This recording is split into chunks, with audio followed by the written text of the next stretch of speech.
Hello, everybody. Welcome to our live show again. And today we're discussing how to become a smart person in the marketplace. You can share the video.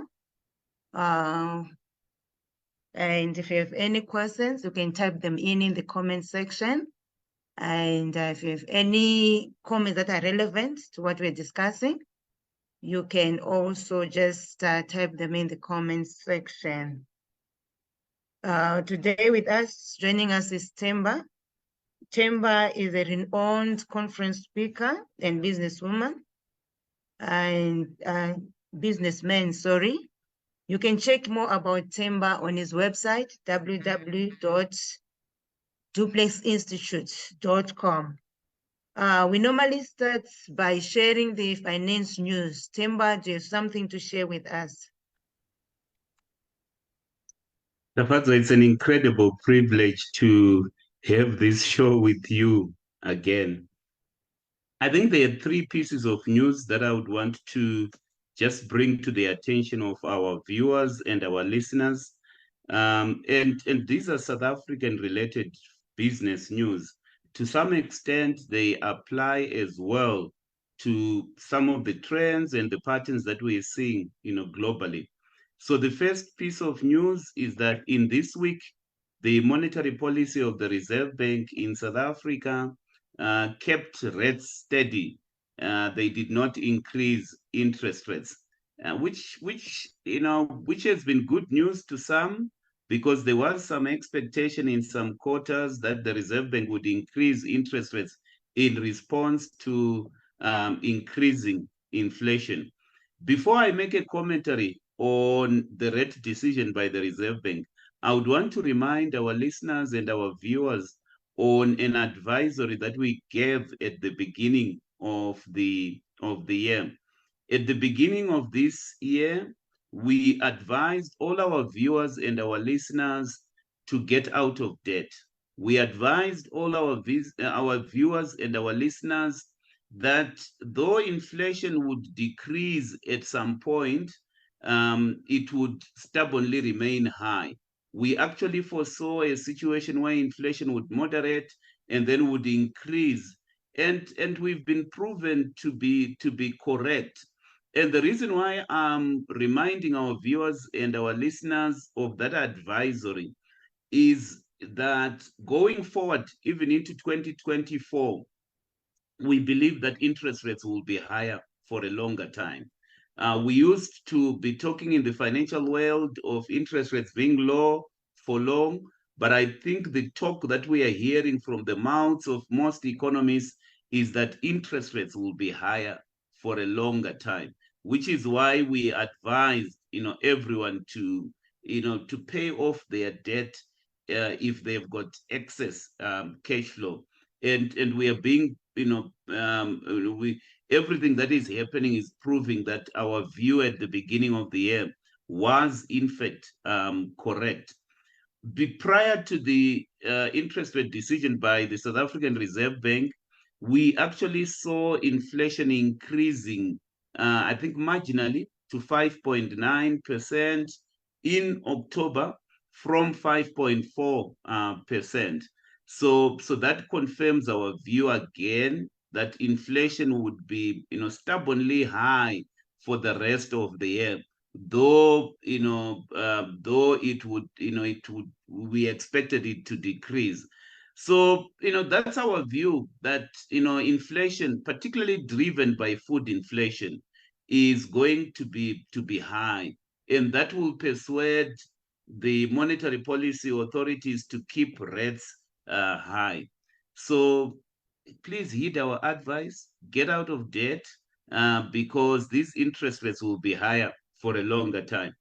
The second piece of news that I would want to bring to the attention of our viewers and our listeners is some of the discussions that have been going on in the parliament in South Africa. This is something that has been ongoing, as a result of a proposal by the Ministry of Finance or the Treasury Department in South Africa. Years ago, they proposed what they called a two-pot retirement system.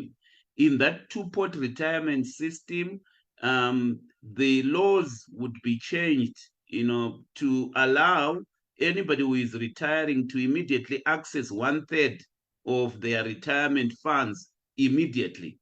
So as a cash portion. And then 2/3 would be deferred and would be paid, over time. So that's what they call the two-pot retirement, system. That was discussed in Parliament, a few weeks ago. According to the original proposals from the Treasury Department, that would have come into effect from the 1st of March 2025. But Parliament seemed to be concerned about the distress that many people are experiencing. And they actually accelerated the implementation of that date to the 1st of March 2024. And the expectation is that because the laws would allow people to, draw some cash out of their retirement savings, many people would actually do that because they are financially, distressed. Here is my take, on that. We are saving for retirement, and I do not see any rationale of allowing people to immediately access their cash. And so the mentality that we've been encouraging our viewers and our listeners to have at all times is to manage their finances in such a way that you are not exposed to debt and you are not experiencing some form of financial, distress. Because if you access those retirement funds, by the time you get old, you would have exhausted all the retirement funds. And so, I think the best thing is to teach people financial management and to coach people on financial management, which is what, Taffy and I are very, very, passionate about. In any event, if you access a lump sum and you have not been trained or coached on how to invest and to use lump sums, what we see most of the time is that people make wrong decisions, most of the time. Another piece of news, and this is applicable to mainly to business people, Taffy. I'm speaking about this because the gentleman that I'm about to mention was my former boss at Absa. Some of you might have picked from the business news that Nedbank is appointing a new CEO after the retirement of Mike Brown, who was the CEO of Nedbank. And they have decided to go for a former Absa executive. His name is Jason Quinn. Some of you might not have heard of Jason Quinn, but I used to work with him, as my line manager when I worked at Absa, years ago. And it's been a joy to see some of my former colleagues, ascending to CEO positions of financial, institutions. I've always known Jason to be a hardworking, person, steady, well-respected, people's person. And what we're seeing more and more is that leaders who are concerned about people are the leaders that tend to, to rise to CEO position. I don't know what your idea of a CEO is, of a business leader. Some of you think of business leaders that are very hard on people and that drive results out of people, but I think we have to be people, we have to be sensitive to people and have strong interpersonal skills. But one of the reasons why I'm talking about this particular story, apart from highlighting the importance of being a people's person, is the importance of succession planning when we are running large organizations. I think in the banking world where I come from, in the past month, we have seen change of CEOs. At FirstRand, they appointed an insider, and Nedbank has chosen to appoint a former Absa executive. But I think what is becoming more and more important is for organizations to put in place a succession planning process so that when the leaders reach retirement age, at least there is somebody who is ready, to take over. So for some of you who are business people, you have started your own business, you are an executive. I think one of the things that people are talking about is the importance of a succession planning, identifying people that you are ready to take over from you. I think those are the issues that I would want to raise, Tafi, at least for now. Interest rates are going to be longer, are going to be high for a longer time. And so we must brace ourselves, for that, reality. This inflation that we're experiencing is becoming very stubborn, and we have seen inflation rising, essentially because of food inflation and because of the other factors that we are experiencing. In our view, we think inflation will continue to be stubborn, for a longer time. And whilst many people are hoping that things are going to improve, I think we must err on the side of caution. Let us learn about financial management. Retirement rules are being pension fund rules are being relaxed to allow people to access their pension funds, but that's not always in the interest of all of us, particularly if we do not have the personal financial management skills. And then I've highlighted the importance of being to be people minded as far as leadership is concerned. Over to you, Tafi.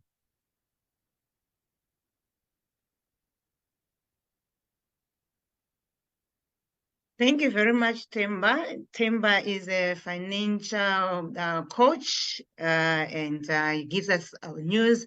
And as I mentioned earlier, if you want to know more about Themba, you can also visit their website on www.duplexinstitute.com. And if you have any questions, you can just type them in the comment section, and we'll address the questions as we go along. And if you have any comment that is relevant to what we're discussing, you can also share in the comment section, and you're also allowed to share the video. And today we are discussing how to be smart in the marketplace. I was reading somewhere, and someone wrote that they left their 8-to-5 job because they had been made to understand that being an entrepreneur gives you freedom, only to realize that they had to work 24/7 in their business. And I've also heard people comment that you should pursue your passion. If you're passionate about something and you work hard, then you will be successful. Then Machona Liwayo states that work hard and you will earn good rewards. Work smart and you will earn great rewards. Work hard and work smart and you will earn extraordinary rewards. From some of those quotes I've just mentioned, what is a smart business person? Is there something called a smart business person? Because from what people have realized that you can leave your 8-to-5 job because you're thinking, oh, okay, now I'll find freedom. I'll live my life. Maybe I'll be going to holidays more often. Then you realize that it's not like that. Maybe you even work harder and you work more hours than you were doing when you're on your 8-to-5 job. Over to you, Themba.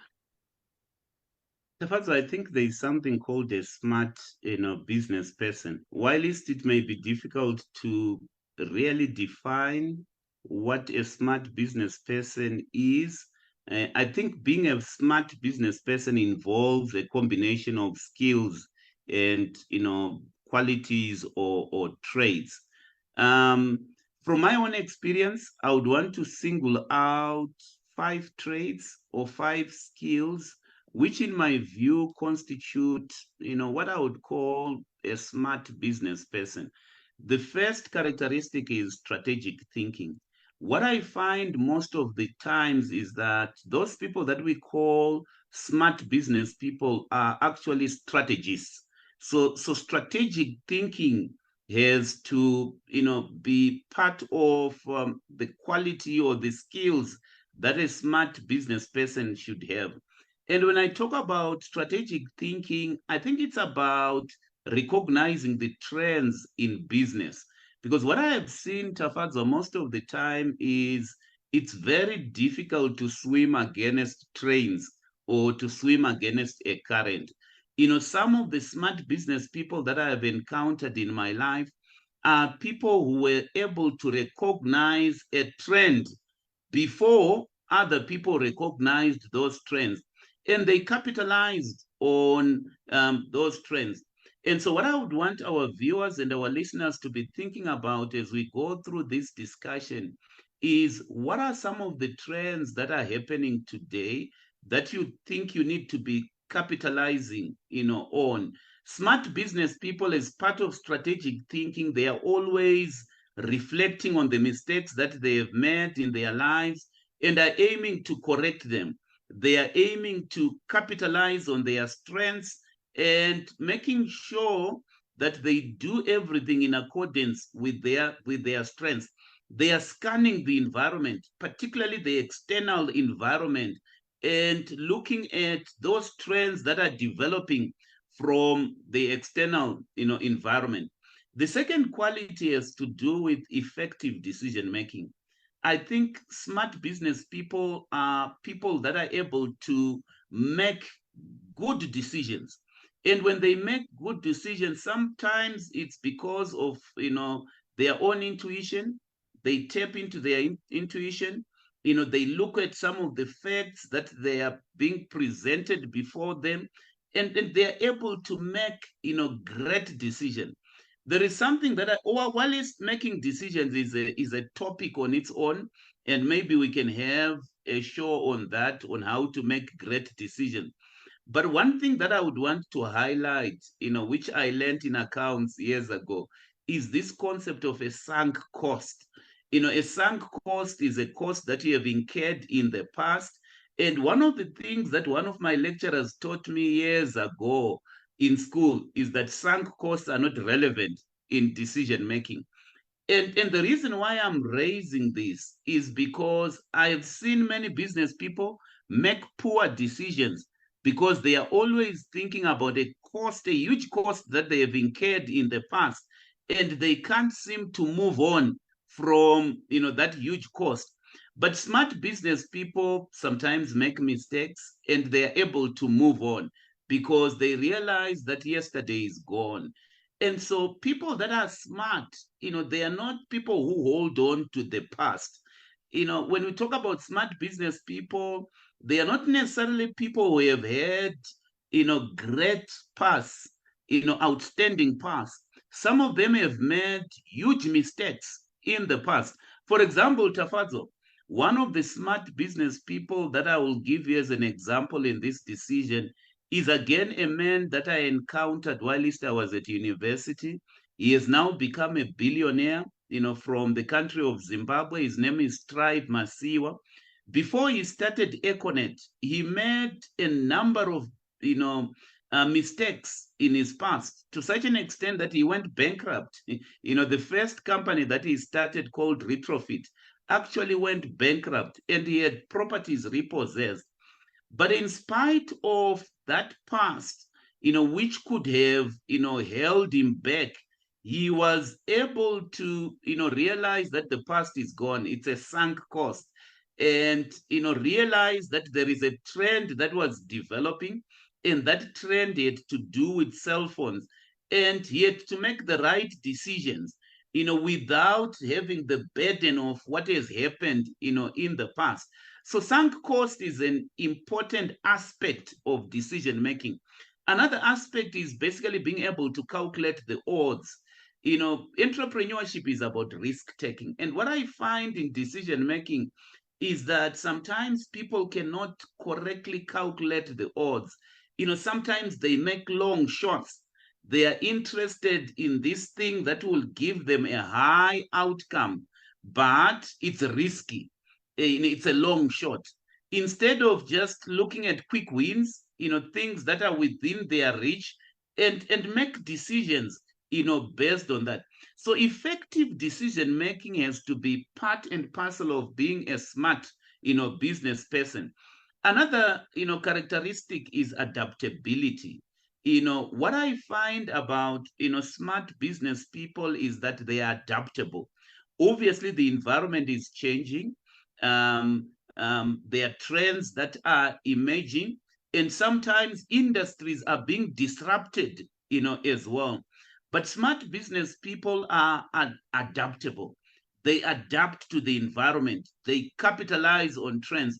They are not stuck in the past. They are not stuck in past successes and in what has brought them success, all the time.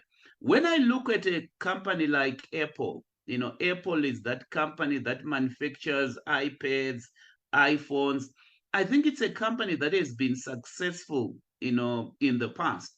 And it's so easy if you are part of that company to rest on your laurels and to think that because you've been successful in the past, you will continue being successful. It is that quality of failing to be adaptable that has caused, certain businesses like Nokia, who were successful at one point, certain businesses like BlackBerry, who were successful at one point, and to be out of business because they could not adapt to trends, that were beginning, to imagine.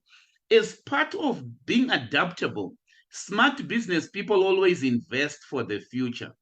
If you are that kind of business person who is resting on their laurels, you are eating all your profits, and you are not investing for the future, I don't think you are smart in what you are doing. And so, what you will see, I've given as Apple as an example, and some of these tech companies, they never stop investing in research and development. In other words, trying to create products for the future. They are always working on projects, projects that are futuristic in nature. And that's what smart business people always do. They spend their time sometimes, particularly when the business has become successful, in looking for the next big thing, because there is always a next big thing. There is always a next level. And this is something that I would want to highlight to all of us, whether we're in business or we are not in business. It's this concept that says there is always a next level. Even when you are an employee, there is always a next level. If you think that you have reached the ceiling, you're probably not smart in what you are doing. But also being adaptable is got to do with a growth mindset. And what I see about smart business people is that their life, they learn for life. They are always learning. We always talk about people that are book smart. We talk about people that are street smart. Being book smart is very important. It's an aspect of being a smart business people, but it's beyond a business person, but it's beyond that, because it's not necessarily the people that are book smart that will be smart business people. It's not even the people that are street smart that will be smart business people, but it's people that are adaptable, that are always learning, learning about new things. Because if you went to school a long time ago, probably what you learned is redundant. It's no longer useful for anything. And so we have to embark on this journey of always learning, learning new skills, learning new trends, and being adaptable to the environment. The other fourth thing that I would want to talk about, smart business people, is execution. Smart business people believe in the speed of execution. How many times have you heard of somebody who has come up with a great idea, and they set on that idea, they never did anything on that idea, and before long somebody was executing on that idea, and you hear such people saying, but that was my idea. The thing about being a smart person is the speed of execution. Smart business people are doers. They don't sit on good ideas for long. If they are convinced that it's a good idea, They know that they've got a window of opportunity within which to execute that good idea. And so they've learned skills of execution. They are not people that theorize, that talk about concepts, that like discussing. They are very practical. And sometimes, the way that they execute on certain ideas is they don't put all their eggs in one basket. Sometimes they pilot an idea. And if they see success in that pilot, they begin to scale that idea. That's what smart business people do. They believe in execution. And when they execute fast, not slow. And some of the smart business people that I have encountered, they are not necessarily original thinkers. Because original thinkers sometimes they've got ideas, but they've got no ability, no skill to execute on the ideas. And some of the smart business people that I have encountered, they copy what others are doing. And when they do that, they copy it very well. So the thing about being in business is that you don't necessarily need to be an original thinker about an idea. All you need to do is to learn the skills of execution. And then the last thing that I would want to say is that smart business people, they've got strong interpersonal skills. Today, I just want to talk about leaders that are that they've got people skills, because that's very, very important. Sometimes I come across, leaders that have got vision, they are concerned about results, but they just don't know how to deal with people. They don't know how to humble themselves. They don't know how to connect with their customers. They don't know how to handle themselves when it comes to people. I think part of being smart as well is having strong interpersonal skills. It's these kinds of interpersonal skills that will cause us to hire smart people to be part of our teams, but also to network with people that will give us, great ideas. I've never seen a smart business person who is an island on their own. They work on their own. So I think we must depart from this view that says, smart business people have got all the qualities by themselves. Some of the smart business people that I have seen do not even have, outstanding qualities, but they've got strong interpersonal skills. And because they've got strong interpersonal skills, they know how to tap into their network when they need, something. So Tafadzwa, I think there is something called a smart business person. It's a combination of skills, it's a combination of qualities and traits. And I've just spoken about 5 of them that I've made an observation on in my own business life. Over to you, Tafadzwa.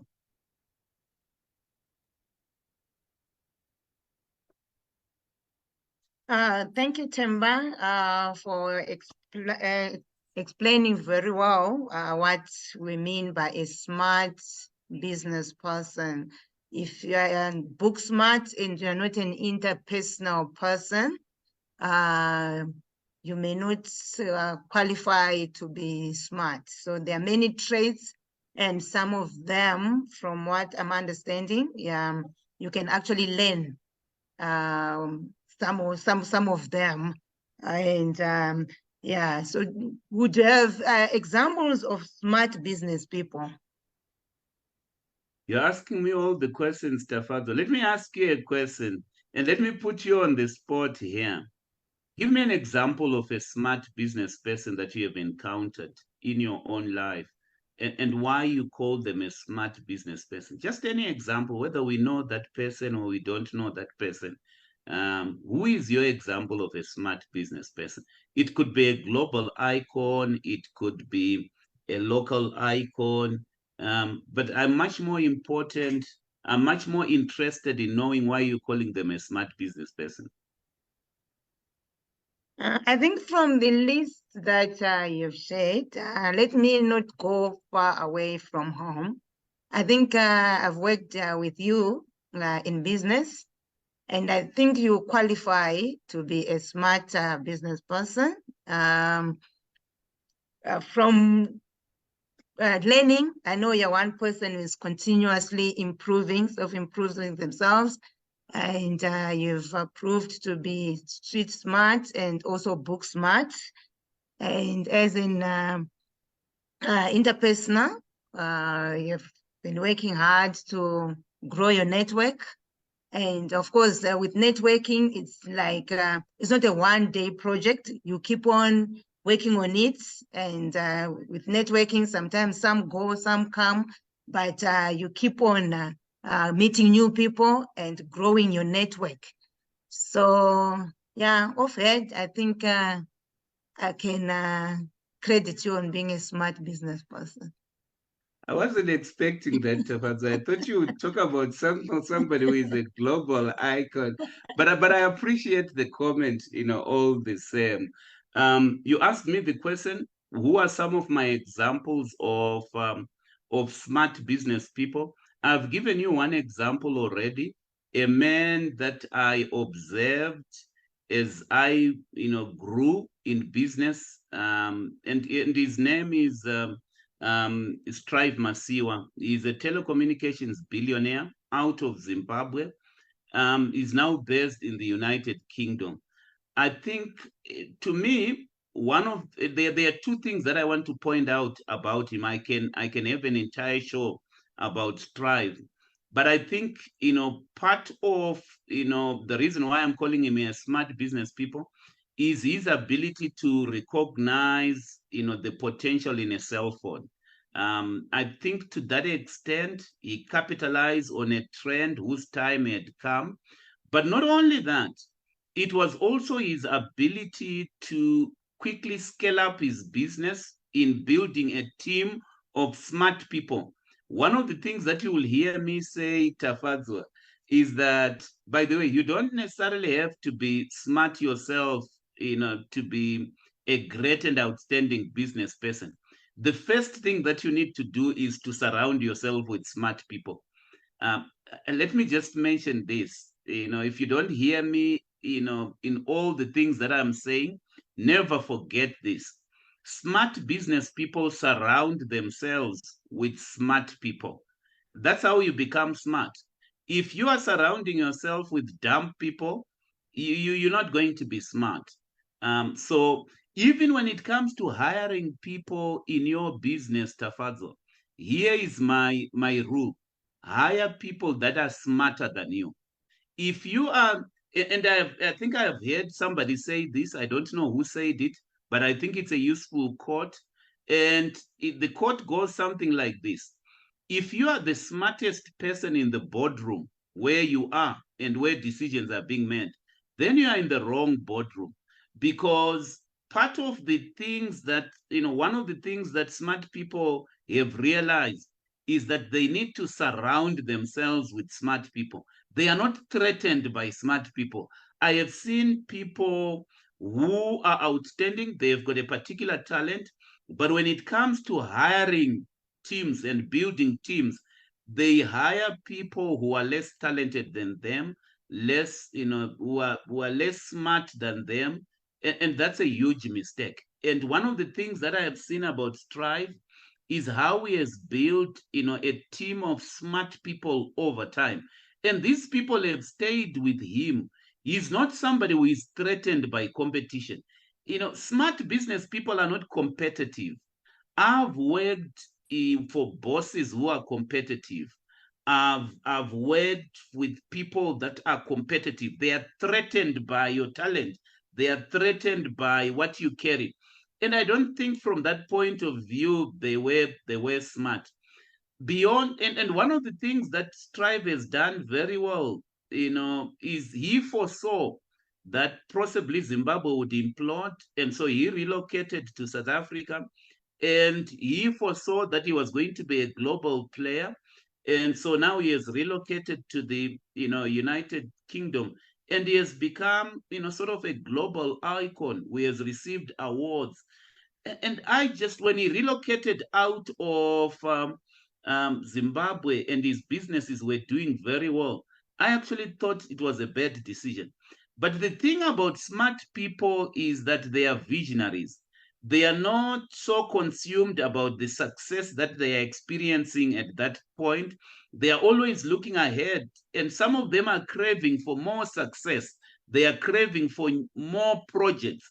So if he had stayed in Zimbabwe, with the way that Zimbabwe is imploded now, he would not have been the global business person that he has, become. In fact, there were people who were richer than him, when I was in university. But those people, because of hyperinflation, they are not as rich, as he is at the moment. And from that point of view, I think he is my one example of a smart, business, person. If we were to go back into history, we can look at characters such as Henry Ford. Henry Ford was, the person who built the assembly line that was manufacturing a car brand called the Model T. I think he was a smart business person. He brought us the assembly line. And, during that time, cars were expensive, but because he could manufacture cars using the assembly line, he brought the prices of cars, down. In fact, there is a quote that is attributed to Henry Ford, and the quote, Tafazo, goes something like that. And so Henry Ford is credited with this quote, which goes something like this: If I had asked, people for ideas, they would have said we need faster horses. Remember, Henry Ford is the person who manufactured the cars. What he basically was saying is that he was an innovator. Because the mentality of people is that we need faster horses, because he was living in a time where horses were the mode of transport. And so he says, if I had asked people for ideas, they would have said we need faster horses. But the world did not need faster horses. The world needed another mode of transport. And that's how smart people process ideas. People think incrementally. If you were to look at how people think, they think incrementally. So they move from 1 to 2 to 3 to 4. That's sort of their thinking pattern. But smart business people sometimes think exponentially. They think about ideas that have not, been brought into existence. So even Henry Ford was thinking about, the car as a mode of transport when people were, were thinking of faster, horses. And that's the thing about smart business people. They are innovative. They have got innovative ideas, and they've got an ability to turn those innovative ideas into reality. We can say the same thing of Elon Musk, who is the founder of SpaceX, companies such as Tesla, Neuralink, and such other companies. I think he's also known for his innovative ideas, and for his ability to turn them into reality. Elon Musk is always talking about one day people will colonize Mars. We are always thinking about, getting more land on the earth. That's sort of our level of thinking. But smart business people see the potential. They are always dreamers like you, Tafazo. They dream of other realities, like Elon Musk is dreaming of taking people to Mars. And sometimes when we hear smart people give us their ideas, we dismiss them, outright. So remember what I said, it's about executing on those dreams. If you are just a dreamer and you do not have the ability to turn those dreams into reality, you're not a smart business person. Smart business people, not only do they convert their ideas into reality, but they know how to monetize them. They know how to monetize them. I can tell you now, Tafadzo, let me just give you an example. I've heard people brag about how many Facebook followers they have. And people are always on Facebook, and they are of part of this social media application and that social media application. Smart business people are not just interested in how many people are following them. They are interested in, can they monetize those followers? So that's the thing about being smart. You look at, how can I make money out of this? Because many people are not thinking about that. Smart business people look at something else, but the one thing that they are thinking about is, how can I make money out of this? And some of them are very simple ideas. How can I make money? How can I monetize this idea? Sometimes we are sitting on gold. And that gold could be your Facebook followers. You've got 10,000 Facebook followers. That's a lot of gold. If you begin to think smart in terms of, what is it that I can monetize? What is it that I can do to monetize that following that I have? Another example of a smart businesswoman that I can give is Oprah Winfrey. Oprah Winfrey is a media mogul. We all know, Oprah. She's also a philanthropist, and at one time, an actress. She has built an empire around a brand. And that's the thing about smart business people, Tafadzwa. They understand the value of personal branding and of business branding. If you are not branded, you are not going to monetize anything. So, and the same is applicable, for other business people that I will not be able to mention, that you can even think about. They've become recognizable brands. And I always say to people, when you are building a business, make sure that you pay particular attention to building a personal brand and also building a business brand as well, and also building product brands. Those three things. When you are in business, you would want to build a personal brand, a business brand, and a product brand. So let me give you an example of what I'm talking about. Think of Steve Jobs.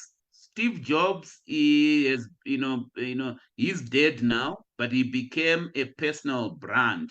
If you spoke about Steve Jobs, people would know whom you are talking about. So Steve Jobs was able to build a personal brand. He also built a business brand in the form of Apple. But we can also talk about product brands. iPhone is an example of a product brand. That's being smart. You build a personal brand, you build a business brand, you build product brands, because it's about how branded you are at the end of the day. Warren Buffett is an example of a smart business person. I've read Warren Buffett books. He's known for his shrewd business acumen. Warren Buffett believes in integrity. When he invests in a management team that has got integrity. And so smart business people are people of integrity. You cannot lie and cheat your way into business and think that you'll be recognized as a smart business person. I don't think it's possible. Warren Buffett is credited with saying things such as, a good management team will never work against a trend. In other words, it doesn't matter how good a management team is, but if they are working against a trend, they are not going to be successful. So let me give you an example. Let's just say you are a great salesperson. You know how to start a business, and you've got great entrepreneurial skills. But if you start a typewriting company, you are selling typewriters, the age of typewriters is gone. You're not going to be successful because you're working against a trend. Or you build a paper company, you're working against a trend. And so it doesn't matter how good, your entrepreneurial skills are. I have seen great entrepreneurs, but they are fighting trends. They are not working with trends. And to that extent, they are not smart. I can also give business leaders such as, Indra Nooyi, the former CEO of PepsiCo, she is credited with transforming, the company into a more health conscious brand and expanding the product portfolio of PepsiCo. And that's the thing, she rose to prominence and became CEO of PepsiCo. But she transformed the business because she realized that people are becoming more health conscious, and therefore PepsiCo had to transform into a health conscious company, and was able to create quite a lot of shareholder value. Jeff Bezos, the founder of Amazon, is also a smart business person in my mind. He revolutionized, the way we shop and the way we consume media. Amazon has become a force to reckon with. And I can go on, Tafadzo, but I'm sure you get the drift of what I'm trying to say in terms of what constitutes smartness in business. Over to you, Tafadzo. Thank you for such a comprehensive example of smart business people. You mentioned earlier that smart business people are not threatened by the people they employ. There's a question here by Tendai, which says, would it be ethical for an employee to steal an idea, improve it, and start his own company? That's what normally happens when dealing with employees smarter than yourself. How do you control that? Very good question. Very, very good question. So Tafadzo, one of my rules of how to become a smart business person, rule number one, is that hire smart people. Hire people that have got more energy, than you. And when you give them an opportunity, somebody will always be grateful for the opportunity that you have given you. And to that extent, they will be loyal. The thing that you need to do is to put a framework. So policies, you put rules, within which those smart people, will need to operate. And so it's not ethical to steal intellectual property. So if I were employing a smart person, I would employ them, and right from the word go, I would tell them the rules. I would tell them, where the boundaries are. I would tell them the policies and the framework so that they know if they breach any one of those policies, then they are out of that organization. I would also emphasize the thing about integrity. Once we use the word steal, we are not people of integrity anymore, because you cannot use the words steal and integrity in the same sentence. So when we are talking about being smart, a component of being smart is operating with integrity. And so one of the things that I would do if I were building a business is to clearly articulate integrity as one of the values of the business, so that everyone who is hired into the company actually understand that they have to be people of integrity. And you have to live it as a business leader.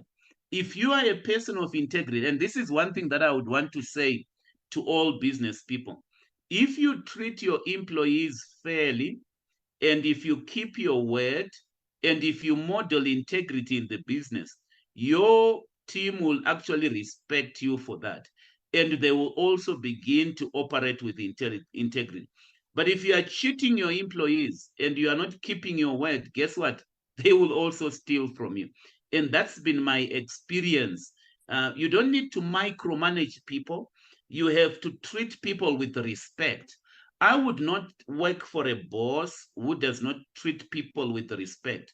And so not treating people with respect, even the most junior of all employees, is not being a smart business person. That would be my take on that, Tafadzo. Thank you for that response. I was also going to ask on the same note, I've realized most small businesses actually hire people who are lower than themselves. Isn't it also the challenge is if someone is even smarter than you, they don't want to work for you? No, like no, no. it's also difficult to get them on board unless. At what stage? Isn't that for like established businesses where maybe they're also able to pay them for what they're worth? Look, look, Tafadza, let me just tell you something that's smart, a rule that smart people live by. Don't worry about how much something costs. Worry about how much value it will create.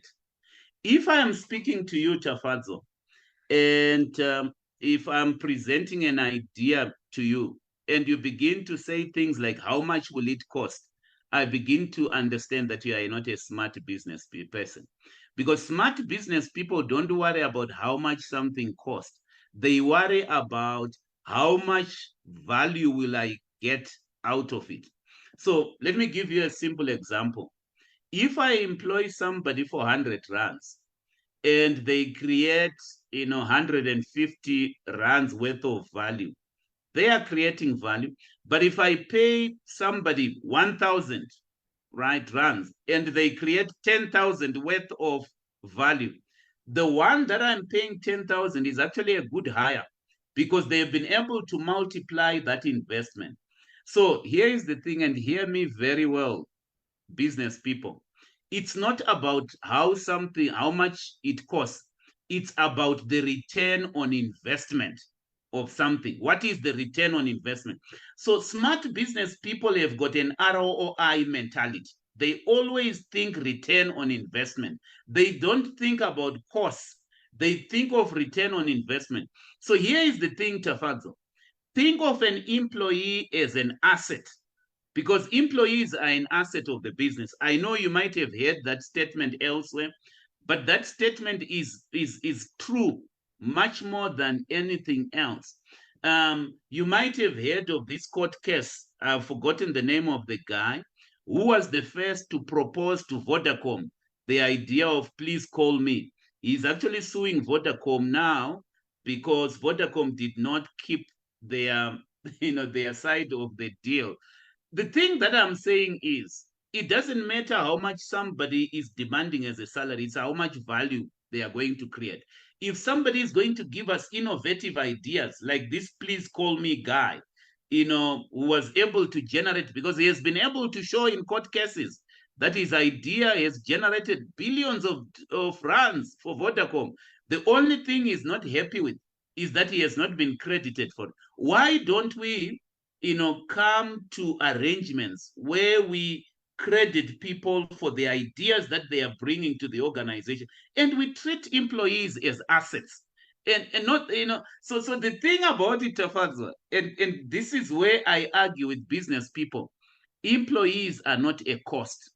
Employees are an asset, and when we look at employees, we must have an ROI mentality. That is being smart in business. So if you see, a smart business person, by the way, Tafadzo, you might not have heard of this. When Strive Masiwa started Econet, he didn't have money to pay lawyers. He had to go through a court case. This is what he did. He said to the lawyers, if we win this court case, I will pay you in shares of Econet, because he didn't have the money. He didn't even have the money to go and bid for some of the licenses.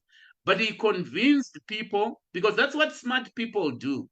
They recognize talent, they persuade the talent to come on board. So money is not an issue. When Strive started Econet, he was broke. In fact, the first time I encountered Strive, he was actually in debt and he didn't have money. But being smart in business is not being worried about, I don't have money. It's what is it that I can do to attract this person? Maybe pay them in shares. But if you recognize the value in somebody, you recognize that they are smart and they will take you further, you are prepared to invest on them. So the long and short of it is that smart business people don't focus on costs. They focus on ROI, return on investment. How much return will it have for me? Once you have that ROI mentality, you're going to do well in business rather than cutting costs. Let's cut costs for this. Let's save costs for this. Cost savings and cost optimization has got its own place, but it's not going to take you to places. Have an ROI mentality. Thank you, Themba, about that. Employees are an asset, not a liability.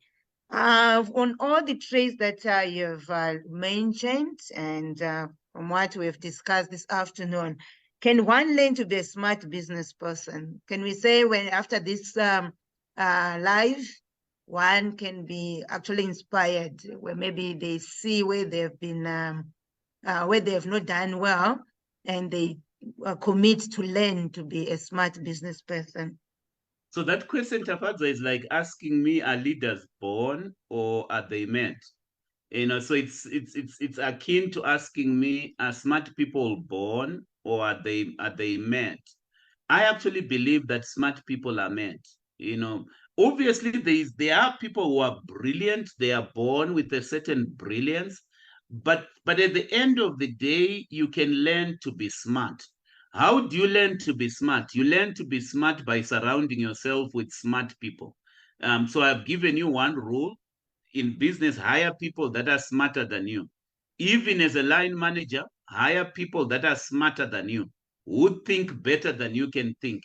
You will become smarter. I've become smarter being in boardrooms, listening to smart people, Tafadza. Smart people, if the environment is right, they will present smart ideas.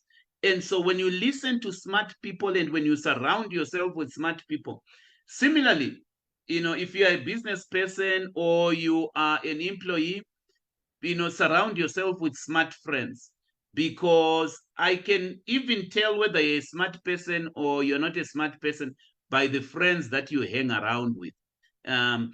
There is a concept called masterminding, which many people are realizing is a very good concept. Masterminding is about being in the company of smart people, like-minded people, and then you mastermind on brilliant ideas as you discuss things. And so mastermind groups have been used very, very effectively, in business. And so being smart is something that can be learned by learning of stories of these particular individuals that I have given an example of. You can become smart by reflecting on your own mistakes. You can also become smart. There's one thing about mistakes, Tafadzwa, which I would want to highlight here. And this is the thing, wise people learn from their own mistakes, but smart people, geniuses, learn from other people's mistakes. And one way of being a smart business person is to learn from people's mistakes, not only from your own mistakes. And that's why mentorship is very important. So you're asking me the question, can we learn to be smart? Yes, we can. Get a smart mentor, get a smart coach. You will actually accelerate your learning curve because you've got a mentor. Most of the smart business people that I have encountered with actually work with mentors. If you are the kind of person who would think that I will learn everything that I need to learn and I don't need a mentor, you're not smart. You're not smart. Smart business people, recognize the value of mentorship. And one of the values of mentorship is that we don't have the luxury of time of repeating other people's mistakes. Through mentorship, you can learn the mistakes that many people have done, and therefore you will not repeat those mistakes. So the short answer to your question is it's possible to learn to be smart. And you learn to be smart by reading books. If you are not a reader, you will never be smart. Most of the smart business people read books. They are readers. They are always processing information. They ask questions. Learn to ask questions rather than make statements in conversation. Sometimes I've got conversations with people And if I encounter somebody who pretends to be wise and they are making statements of wisdom, then I know that they are not smart. Because the real smart people that I have encountered, they ask questions more than make statements. And sometimes, if you ask them a question, they in turn will ask you a question. Then I know, and from that question, you will become, you will begin to reflect. And so learn to ask questions, because being smart, starts from a question. If you learn to ask questions, you are on your way to being smart, in life. So yes, we can learn to be smart. It's about working with smart people. It's about being mentored with smart people. It's about reading books. It's about learning from your own mistakes. It's about learning and modeling behaviors in your own life, learning to ask questions. Those are all the things that you can do to be smart.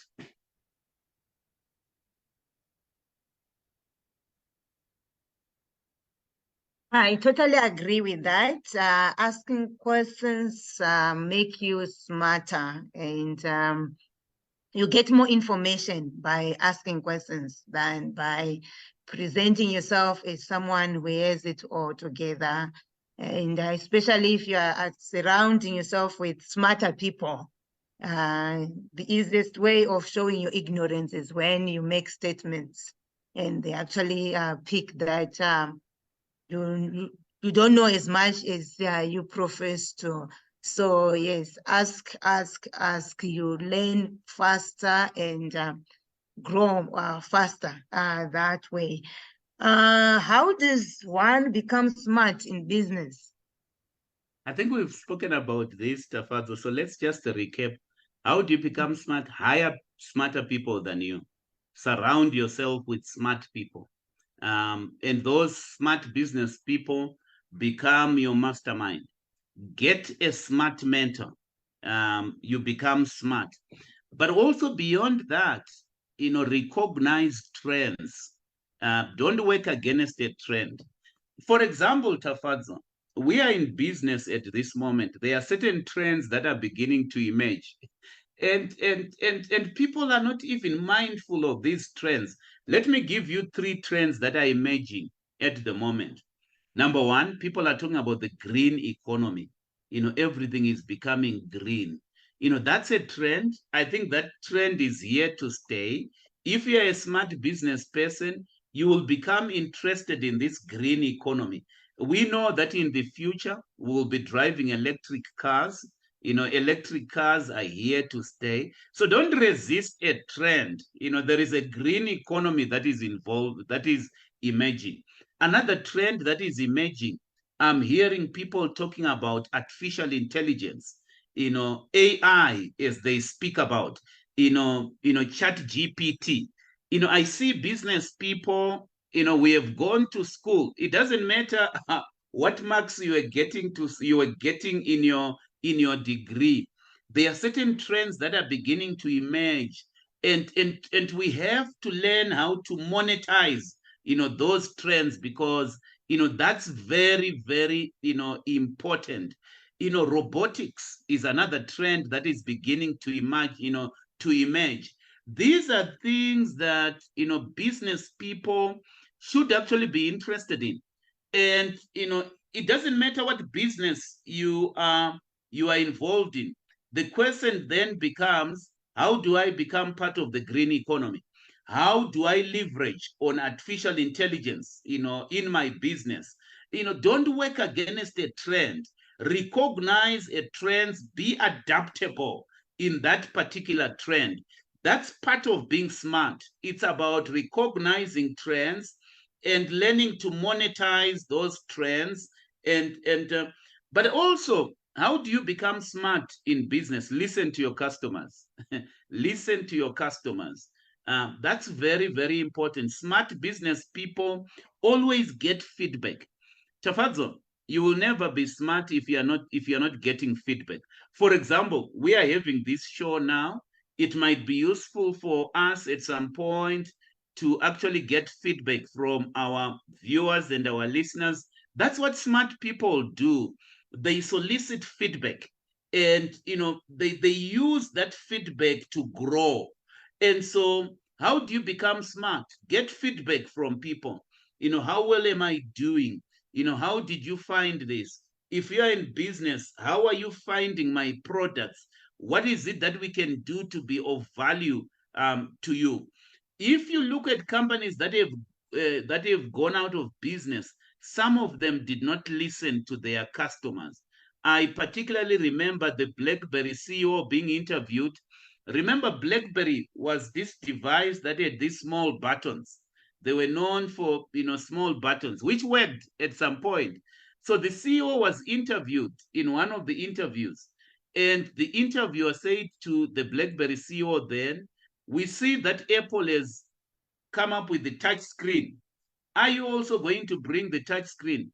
And the BlackBerry CEO says, no, we're not going to bring the touch screen, for our BlackBerry device, because our customers like our small buttons. How wrong was he? Because customers did not like the small buttons. They actually preferred the touch screen. And so you need to listen to your customers. That's part of being a smart businessman. Become a lifelong learner. Learn, go back to school, learn about digital marketing. If you're in business, I don't care what marketing you've done.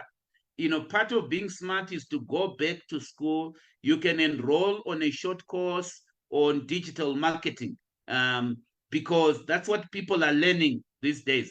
Enroll on a course on artificial intelligence. Become a lifelong learner. So it doesn't matter whether they're PhD holders. Some of the education that we learned is becoming redundant. So how do you become smart? You become smart by being a lifelong learner. And then execute. Be a doer, right? I've gotten into this habit, Tafadzo, of carrying around a small notebook.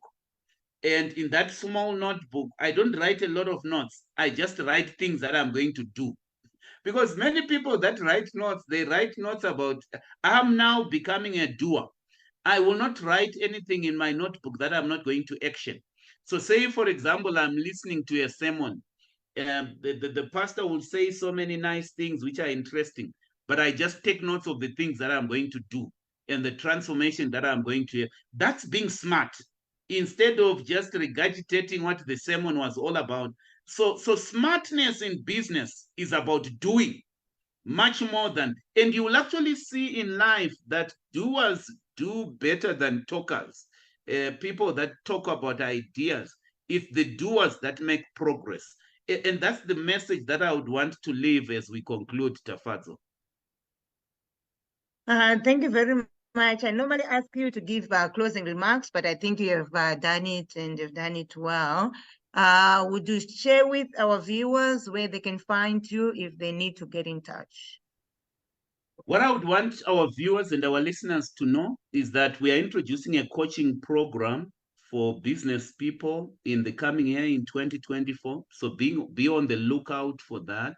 We are revamping our products, so that we can take time to coach people on personal finances and even on business as well. So that's an announcement that I'm making in advance. We're launching a coaching program where we would want to see some kind of transformation in people. So we'd want to work with people that are serious, not just talking about ideas, but we want to surround themselves with smart people and experience smart coaching. I don't want to go to the grave with all this experience. I'm looking for somebody who says, Themba, I can benefit from your experience. I would want to be coached by you. So the easiest way to get hold of me at the moment is via LinkedIn. So if you just Google Themba Duplex Mazibuko, you can go to my LinkedIn, profile, and then communicate with me via LinkedIn. Thank you very much. So if you want to get hold of Themba, you can get hold of him through his LinkedIn page. And as Themba said, smart people receive feedback. If you have any feedback for us, for our live shows, we appreciate. You can write to us on email, tafazwa@tafazwamazbuko.speaks.co.za, or you can write to us via the WhatsApp number that is on the Facebook page. Our Dreamers Daily Planner 2024 is also now available. You can contact us on our WhatsApp number, or if you're in Zimbabwe, you can get it from Crystal Gates Bookshop. We really appreciate that you joined us this afternoon, and we don't take your support for granted.